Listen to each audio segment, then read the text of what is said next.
Después de estos sucesos, la palabra del Señor llegó a Abraham en una visión diciéndole: «No temas, Abraham, yo soy un escudo para ti, tu recompensa será muy grande».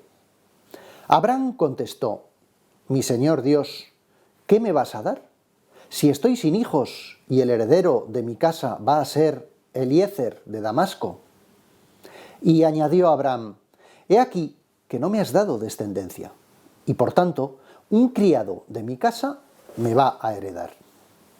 Pero la palabra del Señor le respondió: «No te heredará ese, sino que te heredará uno que saldrá de tus entrañas». Entonces le llevó afuera y le dijo: «Mira al cielo y cuenta si puedes las estrellas». Y añadió: «Así será tu descendencia». Abraham creyó en el Señor, quien se lo contó como justicia. Pues Dios ya ha llamado a Abraham, Abraham ya se ha puesto en camino, Dios le ha puesto a prueba, ha sellado ya su primera promesa de una tierra y ahora Dios le dice que le va a dar descendencia. Abraham no entiende los caminos de Dios, bueno, como tampoco los entendemos nosotros muchas veces, como decía San Pablo, tu lógica no es mi lógica o algo parecido. Abraham no entiende cómo va a tener descendencia si su mujer es estéril y él lo único que tiene es un criado fiel a quien le va a dejar pues todas sus posesiones a cambio de servirle mientras vive, y no lo entiende. Pero Dios le pide, como nos pide a cada uno de nosotros, que se fíe totalmente de Él, que tenga fe en su promesa y que Él mismo ya pues sabrá cómo cumplirla. Y por primera vez Abraham habla con Dios en profundidad, exponiéndole sus inquietudes. A mí esto me recuerda, José Ignacio, al diálogo también que tuvo la Virgen con el ángel. No es que la Virgen no creyera, sino ¿cómo se va a hacer esto si no conozco varón? Además, en esta segunda ocasión, tienes toda la razón, Beatriz, y es un paralelismo muy interesante y muy bonito. Pero en esta segunda ocasión me parece a mí que tiene más fuerza la creencia de Dios en las palabras de Abraham en las palabras de Dios, o de Abraham todavía. ¿Por qué? Porque cuando le dice sal de tu tierra, puede haber habido, que no lo sabemos, una serie de acontecimientos que le empujan a Abraham a salir de su tierra. Pero en este caso es una certeza que Sarai no tiene hijos. Él ya es un hombre mayor. Entonces, esas palabras que le está diciendo Dios cuando por la noche le enseña las estrellas, el creer en esas palabras es muchísimo más hondo, tiene más trascendencia, tiene más profundidad. Claro, pues así Dios le va preparando poco a poco para que él vaya creyendo más y más hasta llegar a la prueba que ya todos conocemos y que veremos más adelante. Vamos a leer el catecismo, José Ignacio. Cuando Dios lo llama, Abraham se pone en camino, como se lo había dicho el Señor. Todo su corazón se somete a la palabra y obedece. La obediencia del corazón a Dios que llama es esencial a la oración. Las palabras tienen un valor relativo. Por eso, la oración de Abraham se expresa primeramente con hechos. Hombre de silencio, en cada etapa construye un altar al Señor. Solamente más tarde aparece su primera oración con palabras, una queja velada recordando a Dios sus promesas que no parecen cumplirse. De este modo surge desde el principio uno de los aspectos de la tensión dramática de la oración, la prueba de la fe en Dios que es fiel. Y ahora vamos a ver un episodio que, bueno, a mí me hace gracia, porque Sarai, su mujer, tenía ya 76 años. ¿Y cómo somos las mujeres? Pues le diría, pero Abraham, por Dios, o sea, pero vamos a ver, ¿cómo vas a tener hijos si ya sabes que soy estéril? Entonces ella se arremanga, que es lo que hacemos aquí todas, y pensaría, me voy a meter yo por medio, porque si no, aquí no se cumple la promesa ni de suerte. Y vamos a ver lo que hace Sara. Sarai, esposa de Abraham, no le había dado hijos, pero tenía una esclava egipcia llamada Agar. Sarai dijo a Abraham: «Mira, el Señor me ha hecho estéril.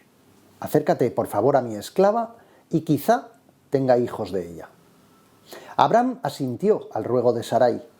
Cuando Abraham llevaba ya 10 años asentado en la tierra de Canaán, Sarai, esposa de Abraham, tomó a su esclava egipcia Agar y se la dio por esposa a su marido Abraham. Él se acercó a Agar, ésta concibió y al ver que había concebido, miraba con desprecio a su señora.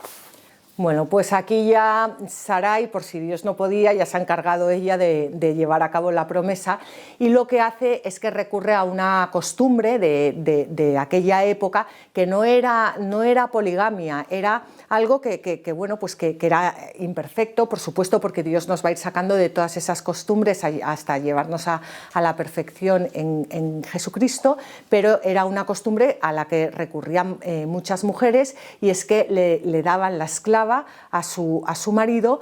La esclava tenía un hijo del marido, a la hora de dar a luz, la señora se ponía la esclava en sus rodillas, la esclava tenía el hijo lo cogía la señora y ese hijo era del marido y de su mujer.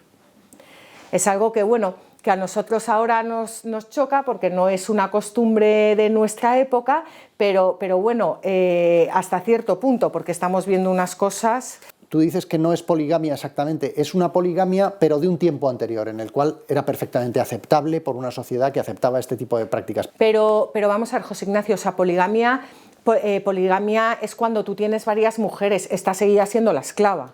¿Era esclava? Simplemente pero se acostaba cada noche con Abraham. Sí, pero le daba el hijo y ya está. Eso es poligamia.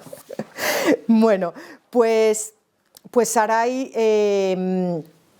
recurre a esto que acabamos de contar, y vamos a leer una cita del Concilio Vaticano II.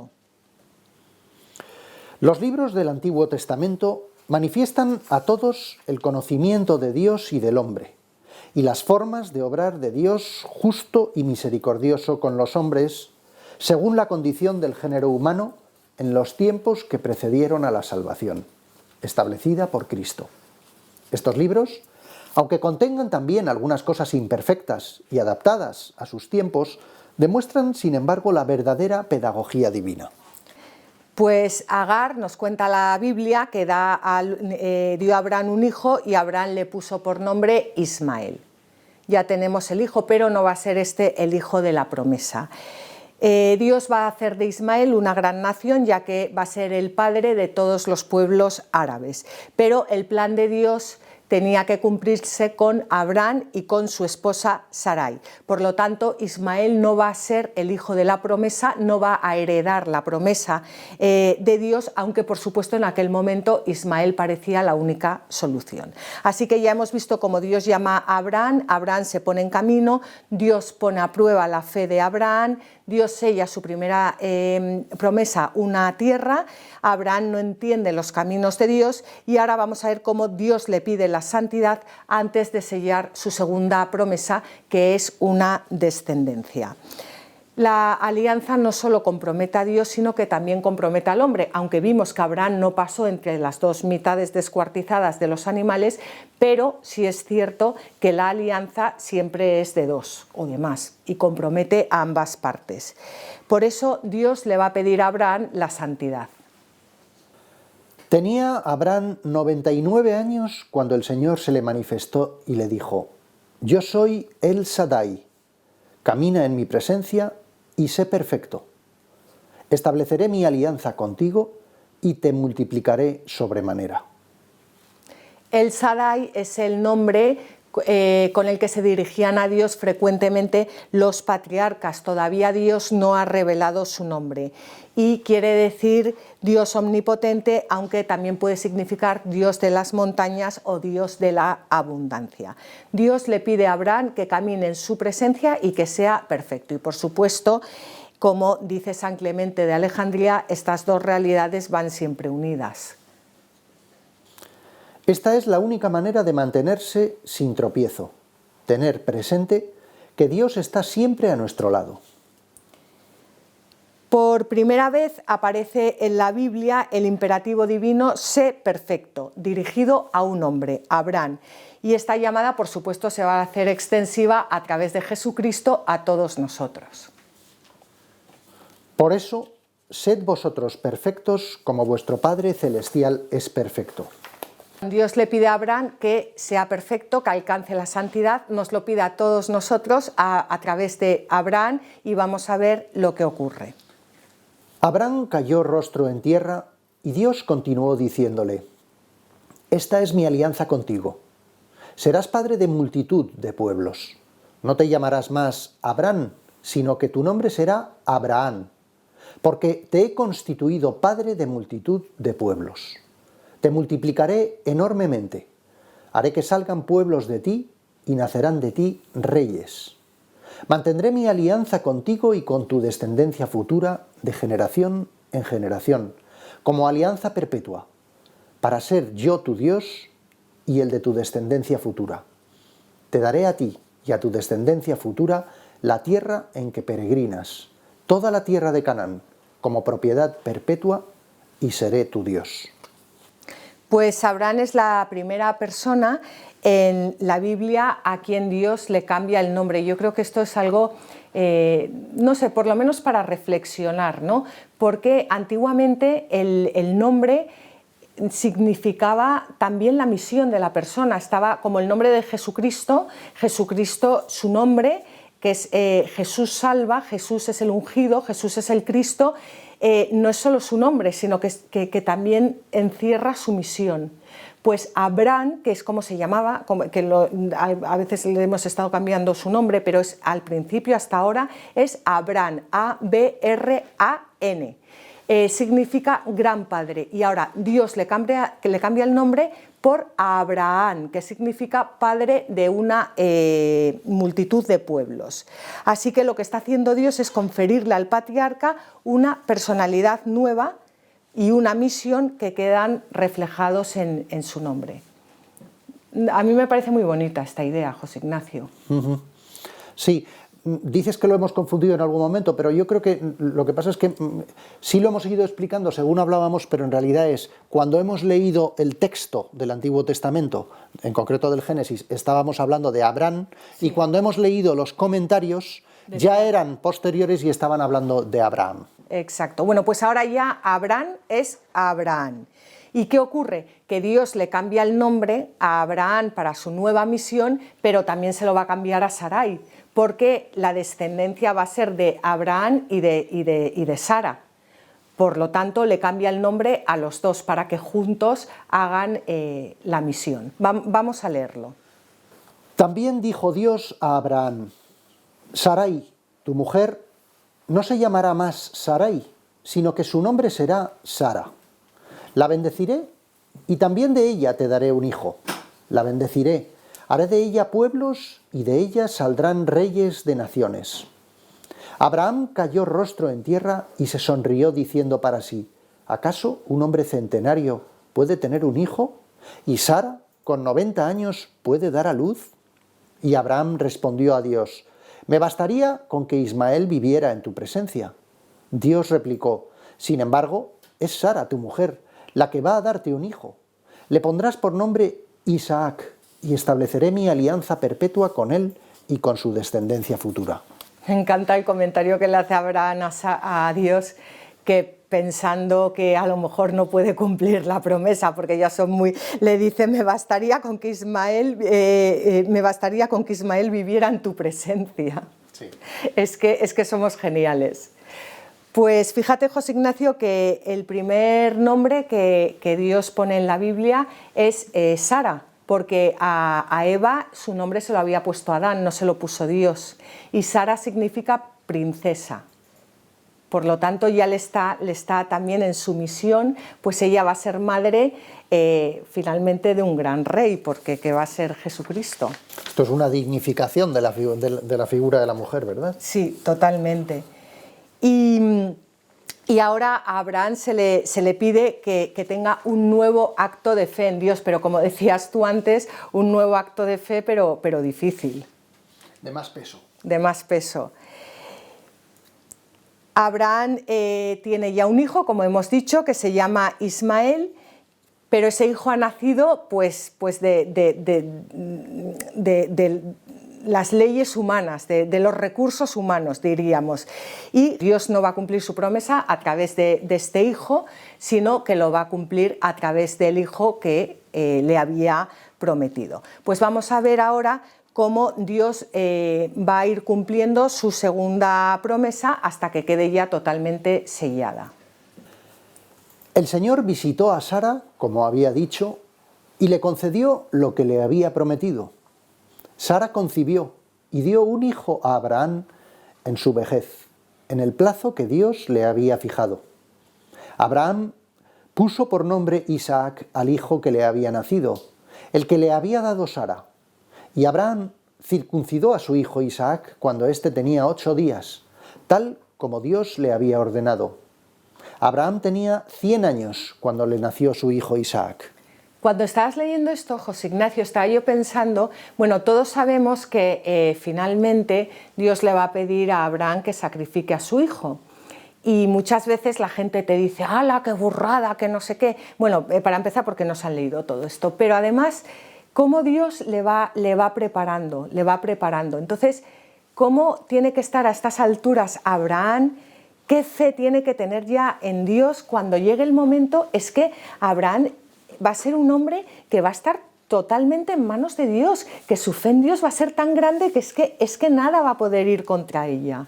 Bueno, y sobre todo después de tener tanta ansia de este hijo, su hijo real, su hijo natural con su mujer Sara, lo que le va a costar obedecer a Dios cuando le pida lo que le va a pedir. Lo que le va a costar, pero también qué maravilloso es ver cómo Dios le va preparando y le va enseñando a poner toda su confianza en él. Bueno, por otro lado, tampoco vamos a adelantarnos, pero has dicho que es algo que era una burrada. En aquella época, los hombres y las mujeres tenían muchísimos hijos. Las familias eran muy numerosas, como veremos después, por ejemplo, con Israel, con Jacob. Y era muy habitual en las culturas de la zona el sacrificio de los primogénitos. Era una especie de pleitesía que se le daba cada uno a su dios o a sus dioses en aquella época. Quiero decir, no era en absoluto un disparate en la época, en la que las mujeres podían tener incluso 12, 15 hijos, continuamente se pasaban su vida pariendo, ¿no? Evidentemente. Entonces no era tanto disparate. Hoy nos parece una atrocidad, y lo es, pero en aquella época era algo más corriente. Bueno, mayores atrocidades hacemos hoy en día. Bueno, pues vamos a ver cómo Dios le pide a Abraham que guarde su alianza y vamos a ver cómo lo hace. Dios dijo a Abraham: guardarás mi alianza tú y tu descendencia futura, de generación en generación. Esta es mi alianza con vosotros y con tu descendencia futura que habéis de guardar. Circuncidaréis a todos vuestros varones, os circuncidaréis la carne del prepucio y será señal de mi alianza con vosotros. Al cumplir los 8 días, serán circuncidados todos vuestros varones en cada generación, tanto el nacido en casa como el comprado con dinero a un extranjero que no sea de vuestra estirpe. Circuncidarás a los nacidos en tu casa y a los comprados con tu dinero, y mi alianza estará en vuestra carne como alianza perpetua. Pues Abraham se hace circuncidar y circuncida a todos los varones de su familia, incluido Ismael, que tenía 13 años. ¿Qué pasa aquí? Que nosotros decimos incluido Ismael, que tenía 13 años, y no nos paramos, ¿no? Pero cuando los judíos de la época escuchaban esto o rezaban con esto, sabían perfectamente que Ismael no pertenecía al pueblo de Dios, porque era en Egipto donde se circuncidaba a los niños con 13 años. Por eso cualquier persona del pueblo de Israel, cualquier hijo de Abraham, sabía que Ismael no pertenecía a la descendencia de Abraham. La circuncisión parece ser que en principio era un rito de iniciación al ejercicio de la sexualidad y al matrimonio, que era común en diversos pueblos del Próximo Oriente. También podían influir razones de higiene, pero el pueblo de Israel lo considera como un mandato divino en el contexto de la alianza y como signo distintivo de la pertenencia al pueblo de Dios, y así nos lo enseña el Catecismo. La circuncisión de Jesús al 8º día de su nacimiento es señal de su inserción en la descendencia de Abraham, en el pueblo de la alianza, de su sometimiento a la ley y de su consagración al culto de Israel, en el que participará durante toda su vida. Este signo prefigura la circuncisión en Cristo, que es el bautismo. Pues tras la venida de Cristo, ese signo deja de tener vigencia, como nos dice San Pablo. Porque en Cristo Jesús no tienen valor ni la circuncisión ni la incircuncisión, sino la fe que actúa por la caridad. Pues aquí queda sellada ya la segunda promesa, una descendencia. Te bendeciré y engrandeceré tu nombre. Y ahora continuamos porque ahora ya viene lo más complicado. Repetimos, habíamos dicho que Dios llama a Abraham, que Abraham se pone en camino, que Dios pone a prueba su fe, que sella la primera promesa, una tierra, que Abraham no entiende los caminos de Dios, Dios le pide la santidad y Dios sella la segunda promesa, una descendencia. Y ahora Dios va a poner de nuevo a prueba a Abraham. Después de estos sucesos, Dios puso a prueba a Abraham y le llamó. Abraham. Este respondió, aquí estoy. Entonces le dijo, toma a tu hijo, a tu único hijo, al que tú amas, a Isaac, y vete a la región de Moria. Allí lo ofrecerás en sacrificio sobre un monte que yo te indicaré. Bueno, ¿qué te parece, José Ignacio? Para rebelarse. Para rebelarse. Pues el pobre Abraham, que era un bendito, ya lleva mucha trayectoria y yo creo que ya no tiene fuerzas para rebelarse. Aquí es donde vamos a ver la verdadera profundidad de la fe de Abraham, que desde luego, vamos, no nos cabe, bueno, por lo menos a mí no me cabe la más mínima duda de que hubiera preferido 1000 veces que Dios le dijera a él que se sacrificara a él y no su hijo. Vamos, hubiera dado cualquier cosa. Pero, ¿qué hace Abraham? Que esto es muy importante porque vemos que cómo va en ese camino de santidad. Decíamos al principio que Abraham es el manual de instrucciones de un cristiano. Pues Abraham lo que hace es que obedece a Dios. Vamos a ver. Muy de mañana Abraham se levantó, aparejó su asno, se llevó consigo a 2 siervos y a su hijo Isaac, cortó la leña del sacrificio, se puso en camino y se dirigió al lugar que le había dicho Dios. Al tercer día, Abraham alzó la vista y divisó el lugar a lo lejos. Entonces dijo Abraham a sus siervos, «Quedaos aquí con el asno mientras el muchacho y yo vamos hasta allí para adorar a Dios. Luego volveremos con vosotros». Tomó Abraham la leña del sacrificio y se la cargó a su hijo Isaac, mientras él llevaba en su mano el fuego y el cuchillo.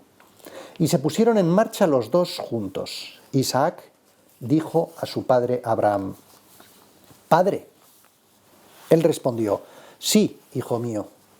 Y el muchacho preguntó, «Aquí está el fuego y la leña, pero ¿dónde está el cordero para el sacrificio?».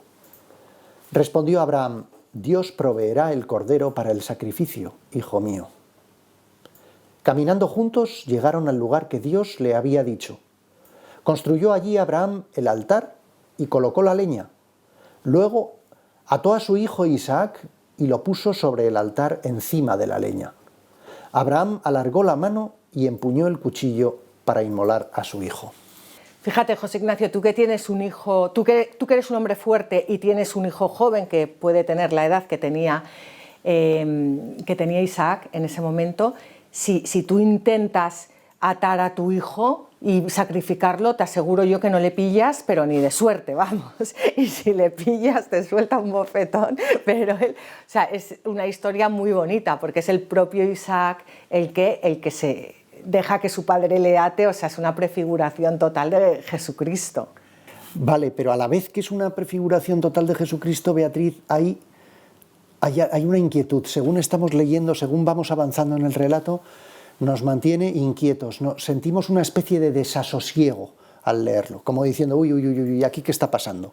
Sabemos por nuestra cultura, por muchos años de lectura es lo que está pasando, pero cuando tú por primera vez se lo lees a tu hijo, se queda petrificado. Claro. Hay algo que va contra natura en ese llamado. Es cierto, ya lo hemos dicho, esto ocurría en las antiguas religiones, pero hay algo que te deja helado, ¿no? Además, su único hijo. Otros van a tener, bueno, es verdad que cuando te piden el sacrificio de tu hijo, de tu primogénito, luego vas a tener más, se supone. Sin embargo, Abraham piensa que no lo va a tener. Nos mantiene en suspense, hay algo que nos mantiene, que es verdaderamente tremendo, ¿no? Y además no solo era su único hijo, es que era, o sea, él significaba toda la vida de Abraham, porque él encerraba la promesa de Dios. No solo era su único hijo, sino que además era lo único que tenía Abraham en este mundo, que era la promesa de Dios. Pues en el relato parece como que Abraham actúa casi mecánicamente. Es decir, no estamos viendo, en el texto me refiero, las dudas que puede tener, que las tiene, evidentemente. Bueno, pero ¿sabes una cosa, la tremenda ruptura que esta decisión, esta petición que le hace Dios tiene que suponer para él. Sí, pero no lo estamos viendo, no está siendo descrito. Ahora, el texto solo nos pide, solo nos describe los actos que lleva a cabo después de la petición de Dios. Sí, pero porque ahora no nos da tiempo. Pero lo que siente Abraham por dentro, el desgarro que siente por dentro, lo encontraríamos en los Salmos. Eso es muy interesante. Claro. Vamos a ver bueno, vamos a ver cómo acaba todo esto, que se nos va el tiempo y no terminamos. Pero entonces el ángel del Señor le llamó desde el cielo. Abraham, Abraham. Él contestó, aquí estoy. Y Dios le dijo, no extiendas tu mano hacia el muchacho ni le hagas nada, pues ahora he comprobado que temes a Dios y no me has negado a tu hijo, a tu único hijo. Abraham levantó la vista y vio detrás un carnero enredado en la maleza por los cuernos.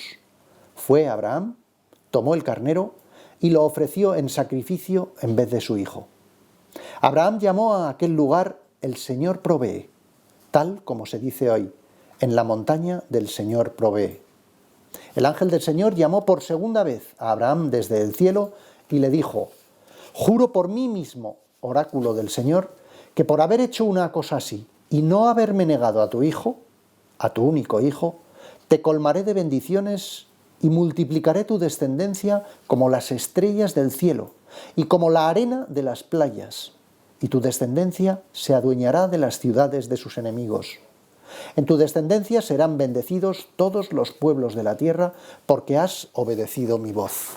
Fíjate, es el culmen de la obediencia, y en algún momento dice que Abraham vio el día del Señor y se alegró. Y muchos padres de la Iglesia nos hablan de cómo Abraham vio el día del Señor, o sea, la muerte, como la muerte y resurrección de Jesucristo, y se alegró.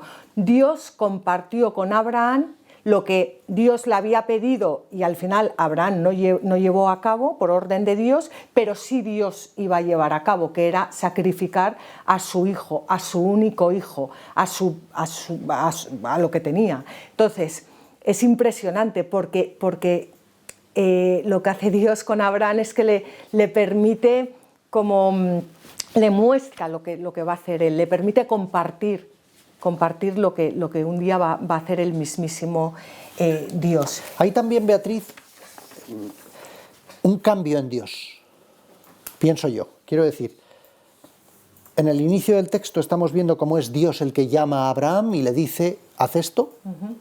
Y sin embargo vemos que cuando está a punto de ejecutar la orden, primero dice, entonces el ángel del Señor le llamó desde el cielo. Abraham, Abraham, él contestó, aquí estoy. Y Dios le dijo. Hay un cierto paralelismo en las expresiones, entendemos que es la palabra de Dios, pero luego hay una expresión que es muy clara, dice, el ángel del Señor llamó por segunda vez a Abraham desde el cielo y le dijo, juro por mí mismo, oráculo del Señor, que por haber hecho una cosa así, parece como que está absolutamente asombrado de la fe que ha tenido, de la obediencia que ha tenido Abraham al ir a ejecutar esa orden. Hay un cambio en ese Dios.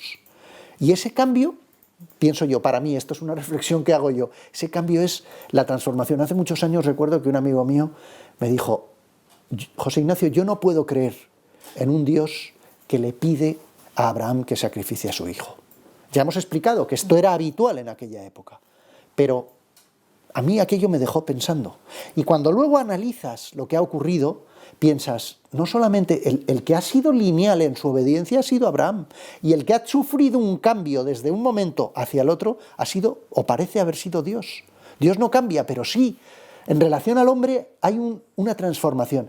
Bueno, me pregunto, ¿no será realmente este momento, el nacimiento del monoteísmo, el momento en el cual dejamos a los dioses antiguos y de repente pasamos a tener un único Dios, que lo que le está diciendo a Abraham es: yo ya no quiero el sacrificio de tu hijo, ya me has demostrado que me amas, ya no necesito el sacrificio de tu hijo? Lo veremos en muchos textos más adelante en la Biblia, ¿no?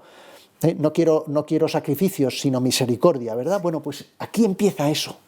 Es una cosa impresionante ese cambio, ¿no? Ese cambio en Dios. Igual estoy diciendo una barbaridad. No estás diciendo ninguna barbaridad, totalmente. Y aquí ya totalmente, nada que añadir.